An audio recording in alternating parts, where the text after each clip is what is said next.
ব্যাঙ্গালোরে এসে মানে আজ আমার 3 বছর হচ্ছে ম্যাক্সিমাম রানিং। আর কোনো দিন ওয়েট করি না, তো আজকে ওয়েট করব। আজকে কত কেজি হয়েছি আমি, আগে 48 ছিলাম আর এখন কত কেজি হয়েছি সেটা আজকে মাপ করে দেখবো আর আপনাদের একটু দেখাবো। চলো।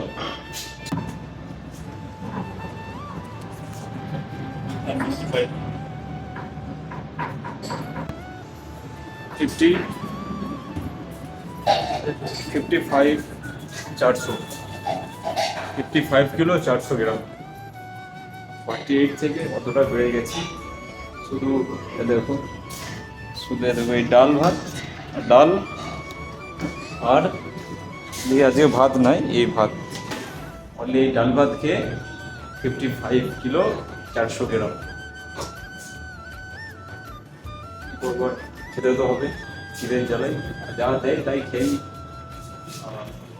ফাঁকা আছে তাই এরা ধরে একটু ঘুরে বেড়াচ্ছি। কাজ আছে, কিছু অল্প অল্প কাজ আছে, সেগুলো করছি। চলো, দেখা হচ্ছে নেক্সট কোনো ভিডিওতে। Tata, bye bye.